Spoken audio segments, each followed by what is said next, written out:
As with many things in life, there are risks that can be taken and they can pay off admirably. But today we're going to find out whether this John Cooper Works R56 Mini from Copart was worth taking a risk on, or whether it's going to buy a financial money pit. Good news, we've had a delivery this morning, which is our little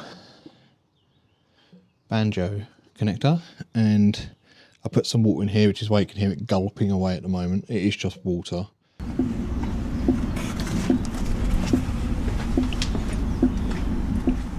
Our bigger banjo connector has turned up, so this one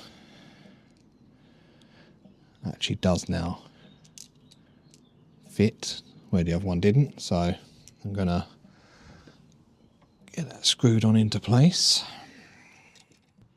We are putting some of the good stuff in here.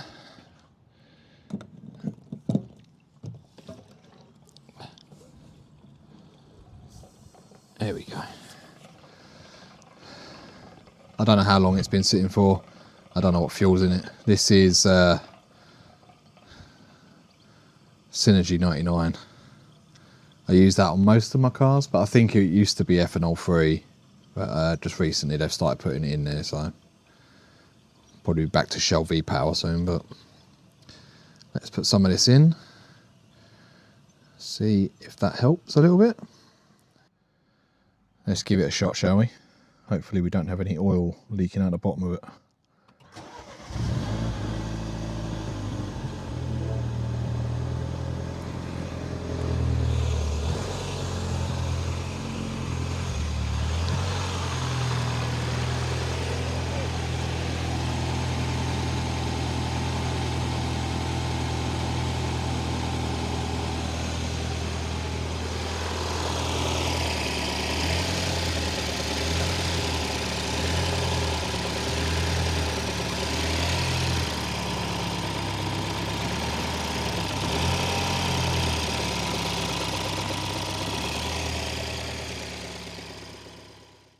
Today is fault finding, so I'm going to show you the setup, talk you through some of the tests that I've done, some of the bits that I've changed, and then you guys let me know in the comments if you see anything that you think might be contributing towards our unstable idle. So to begin with, I'm going to set the smoke machine back up again, get that all hooked up, and then we're going to run a smoke test on the engine, leave it running for sort of 2 to 3 minutes, go over the back of it with a torch and see what we can find, because we've had quite a few bits off, so it makes sense to do this first of all, make sure we don't have any other issues that we've introduced, and then we'll get back into the idle problem.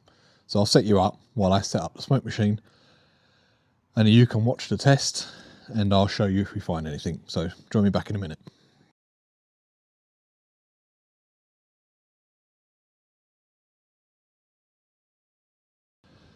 Okay, smoke machine's been running for a few minutes now. I can't see any leaks anywhere.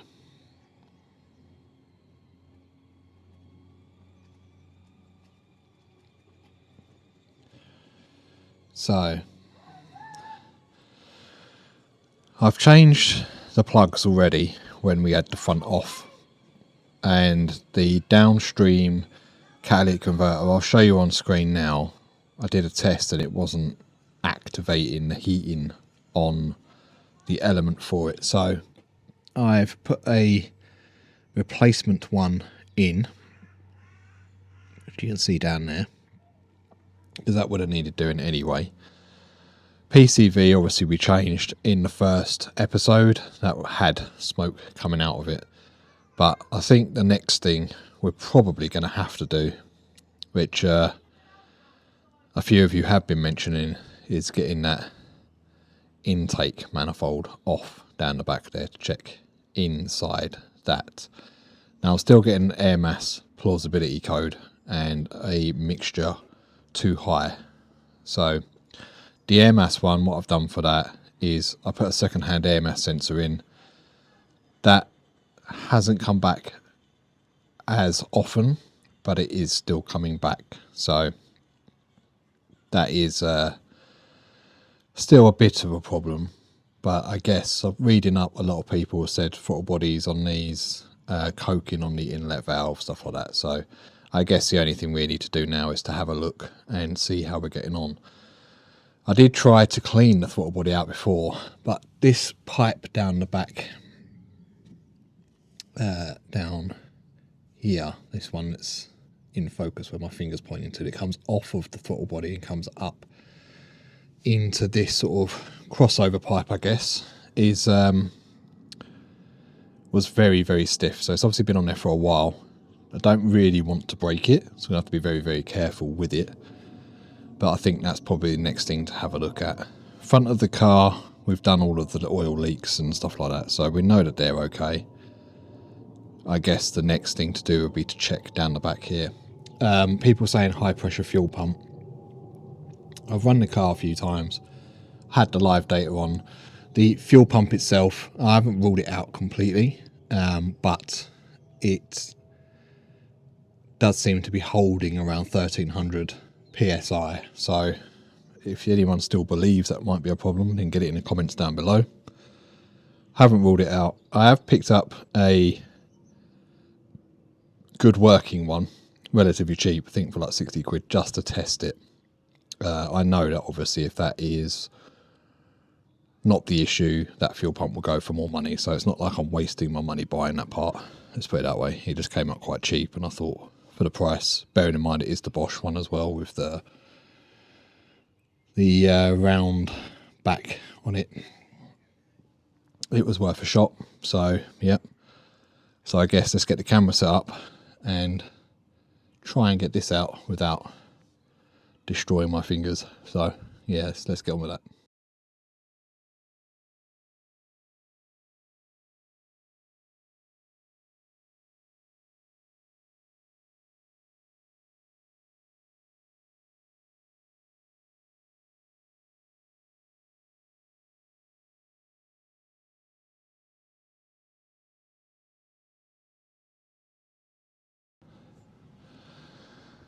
So let's check out this throttle body. I think the easiest thing to do is probably to just get that off of there.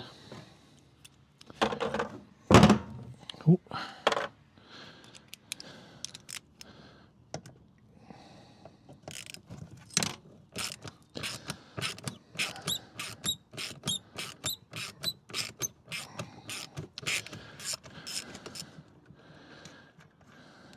I wonder if it was BMW's idea or Peugeot to use a plastic manifold.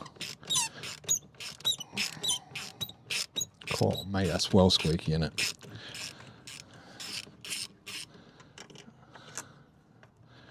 How many screws have we got in it? 2. Oh, that one's a bit awkward to get to, isn't it? That's good.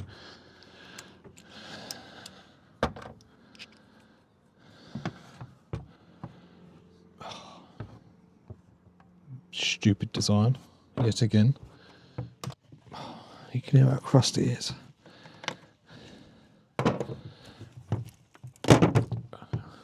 God, I thought that broke it then. Mate, that's tough. That's been on there a long, long time. Let me get a cloth.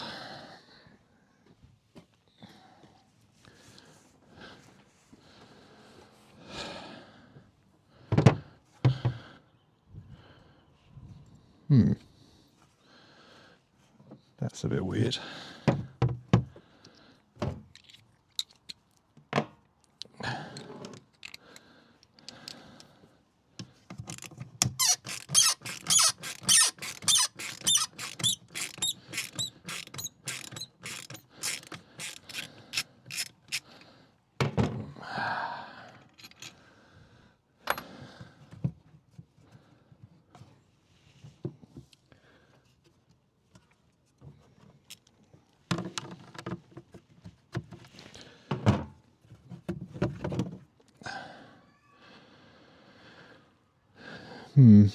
that doesn't actually look too bad. But I don't know what this stuff in here is though. I don't know if someone's been spraying something in there, or it's a little bit dirty, but it's nothing massive compared to any other throttle body that I've seen.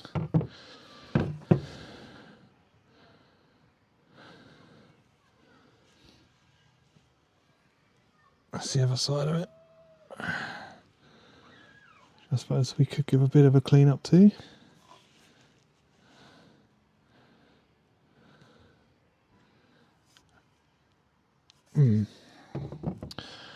Let's give the throttle body a little bit of a clean up while we're there.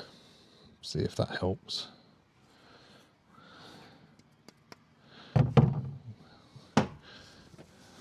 I'll show you that in a minute once it's done.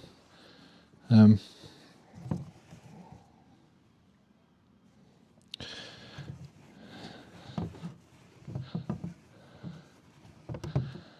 mean, it is oily-ish, but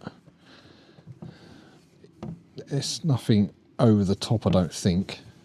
I mean, the R53s are worse than that when they come off.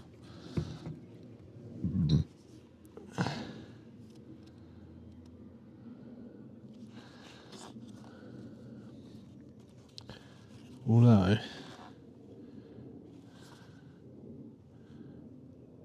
I don't know if that's normal or not. Actually, I don't know if you can see that.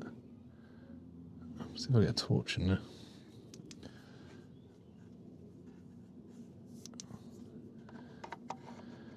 Can you see that? Is that normal? Looks like it's cracked.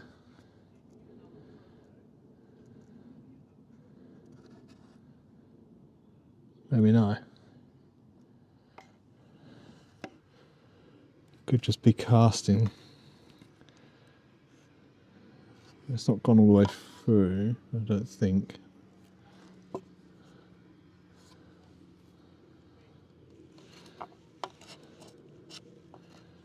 No. I think it's casting, but let me know if you've got one of them off the car and it is cracked. In the meantime, let me clean this up and then I'll cut back in. Okay, one other thing that is on this inlet manifold, which is worth checking if you do take it off, is the fuel tank breather, which is this valve here. Now, there is a way to test it with a multimeter, which I'm going to quickly do now. Basically, you need to set it to the ohms setting, and then we need to touch down into these here. And what we need it to do is give us a reading of around 25, 26. Anything up to 28 is generally good, but it's difficult because of the way that it's set up.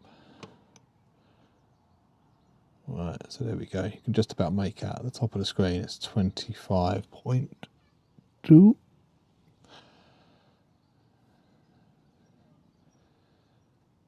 So yeah, that is okay. But yeah, if that is really, really high on resistance, could be that you've got a problem there as well. So ours is actually working okay. I've cleaned this throttle body up as well, which you can see on here. Both sides, giving it a bit of a clean up. So we can get this back together for now. I don't think that's going to have made a huge amount of difference, but we can obviously check. Okay, we have our intake manifold out of the way, which many of you have commented on checking the valves, air ducting, air intake pipe, and we've disconnected some of the plugs that we need to check. So if you have a look on here, we've got the wiring diagram up, which for the hot film mass plug, which is this one here, that goes to various sensors on the engine. So they should talk to things like the solenoids for the intake and the exhaust. So this is the exhaust side. You can see there's an orange cable in there. There's an orange cable in this one down the back here as well. The regulator, pusher regulator down the back there. I think the wastegate one, which is the one down here, which will be a bit tricky to get to, also has that in, but obviously we've got all this wiring down here that we need to trace back as well. So what I'll do, I'll set the camera up on this side so you can see the readings on the screen. We'll do the first couple and then I'll shoot through and do the rest, and then I'll cut back in and let you know the results of it. But what we'll do is we'll set the camera up over there so you can see the first couple being tested. Now, I don't think there is a wiring break, but it discounts it out of the way, which obviously is part of the fault finding. So let's do that. Obviously, we've got our new rocker cover in place as well, and that's not made any difference.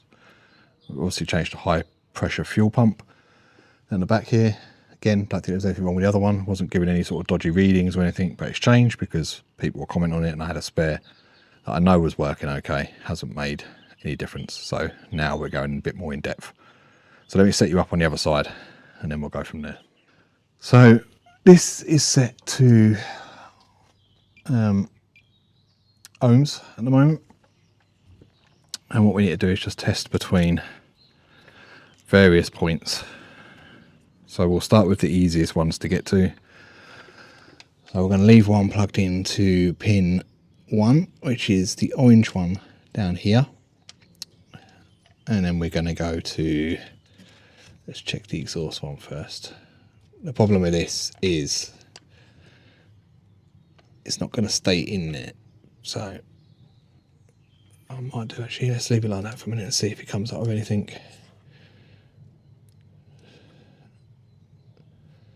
There you go. So that's 0.5. It needs to be below 1. So that one is okay. Intake side.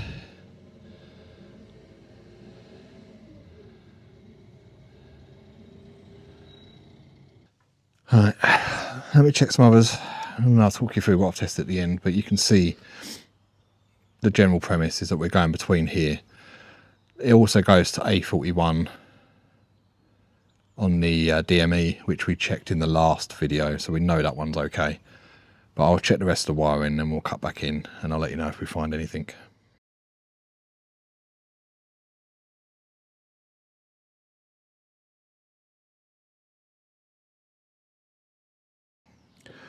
Thought I'd just cut in and show you this one down here because it's quite tricky. Basically, on this one, if you want to test it yourself anytime, it's pin 1, so it's the one that's closest to the actual engine block itself.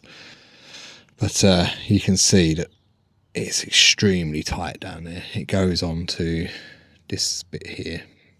But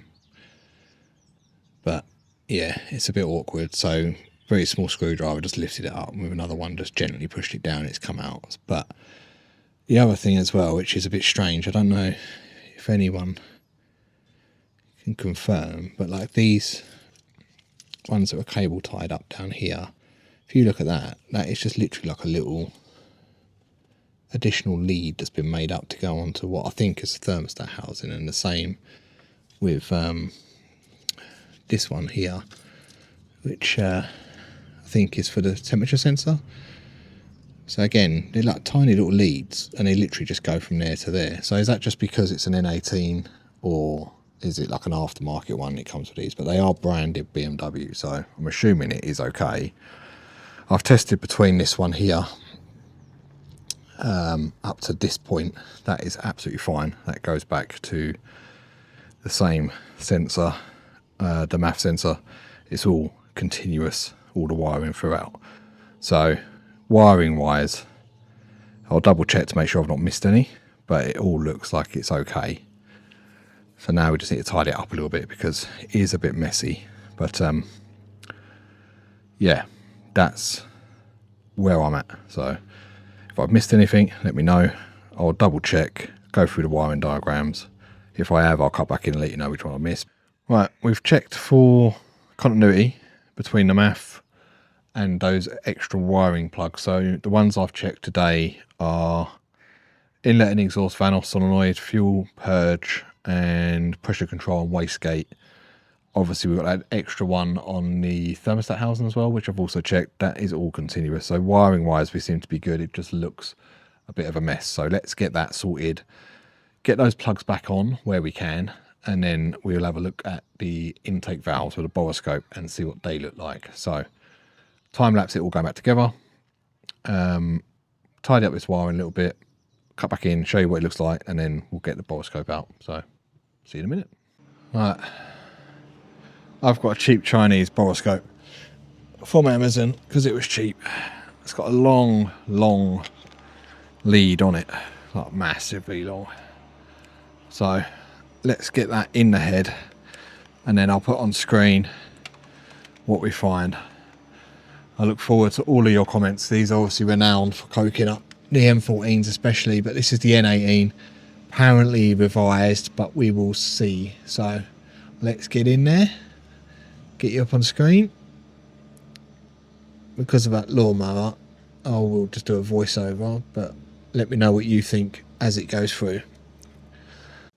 So these borescopes are really good for the price that you pay. They are definitely a worthwhile investment if you are working on your own car. So here you can see inside the cylinder head on the inlet valves, you can see they are built up with a little bit of carbon. We'll go cylinder by cylinder, show you each of the valves. There's 2 on each cylinder, so 8 in total. I've used these borescopes before to check cylinders, so removing spark plugs and dropping them through the spark plug tube, just to see what's going on inside for head gasket leaks and stuff like that. They are pretty invaluable. So let me know in the comments what you guys think of the carbon build-up on these valves, whether it's detrimental, might be causing our running issues, what you guys think, and I will give my 2 pence at the end. In the meantime, enjoy the rest of the video from inside the head, and we'll catch up shortly.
So you've seen the intake valves. I've had a look on the little screen, so I can't see a huge amount, but let me know in the comments what you guys think. I think we're probably going to have to make a few phone calls, see about walnut blasting. Whether that would affect our air mass code being too high, I'm not sure, but I don't think it's going to help. So we'll make a couple of phone calls about seeing if we can get someone to sort that out, whether they would be happy for us to film that process, maybe have a chat about it, see what can be done to try and avoid it, because it might be useful for some of you guys as well, especially if you're in Essex, because then you know somewhere you can take the car to get it sorted out. But I think what we're doing now is get the car back together, see whether it idles better once it's all back together, and clear the codes, see how we stand. Either way, I think we're probably going to have to get those intake valves cleaned. So we'll still make the phone calls, we'll still get that sorted out. So yeah, I appreciate everyone that's watching these videos. Hopefully you are enjoying them. If you are, don't forget to leave me a comment down below. Obviously, I don't do memberships or anything like that. So yeah, basically it's just the people watching and sharing and liking that we'll probably pay for this to be walnut blasted, and hopefully that will cure our problem. So thanks to you guys. Let's get back together, and then we'll clear the codes and go from there. Stay tuned. So the inlet manifold is quite easy to get on and off this car at the moment because the retaining bolt that goes down the back is currently missing and wasn't in there when the car turned up. I've ordered it from BMW, so once we know that everything is good, and if we do get the inlet valves cleaned, we can get that retaining bolt back into place, and hopefully we won't need to take it apart again for a little while. So let's get this all completed, and then we'll go for a first start and see how it sounds.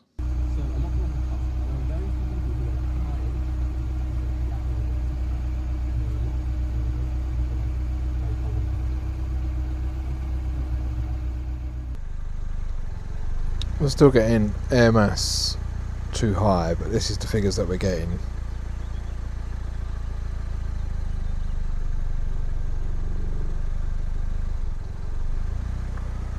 It is a warmish day today.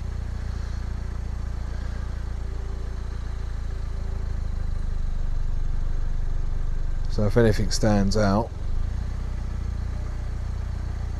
let me know. Obviously this is at idle, which you can see on here is a lot more stable, but obviously we've still got some codes coming through. So yeah, could it be related to those intake valves? Let me know what you think. Wait for the ice cream van. He's gone. Right, I'm in here, it's warm out there. Basically the wind is starting to pick up as well. Probably blow it over, but it's been hot all day and we're now starting to get a breeze. So I want to quickly, very quickly go through the list of stuff that we have checked, changed, looked at, so you guys can eliminate those from your fault finding that you are doing at home.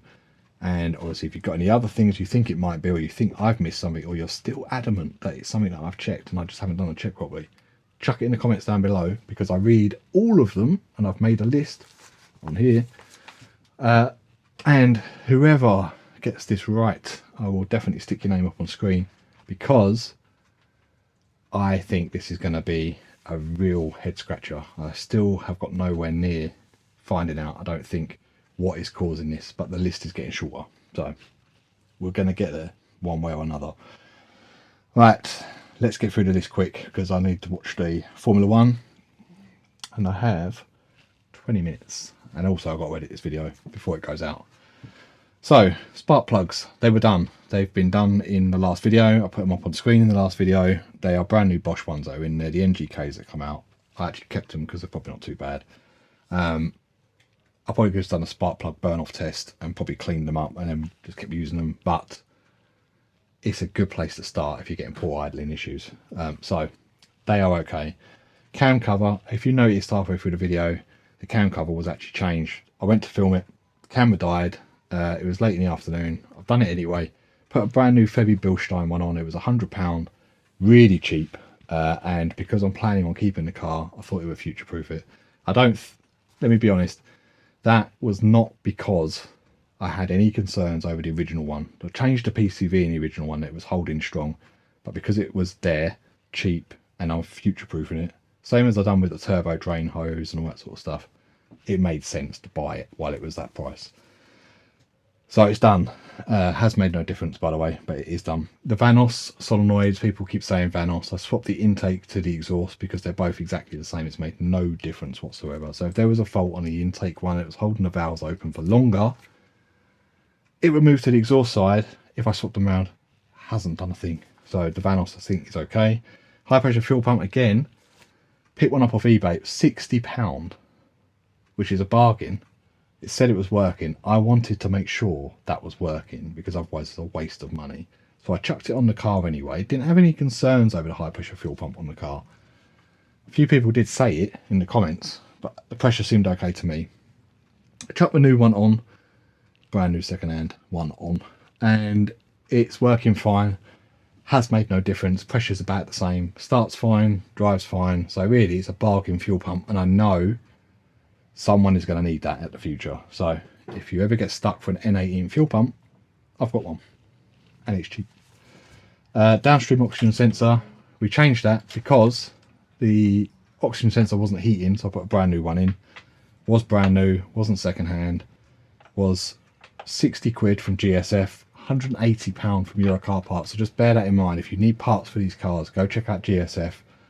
Parts from there compared to Euro Car Parts are night and day in price. So Euro Car Parts is popular, it's open all the times, Sundays. GSF's only open on Saturdays till I think 1, but if you need parts, you're happy to wait a couple of days or order them in advance of the weekend, GSF is the place to go at the moment for those type of prices.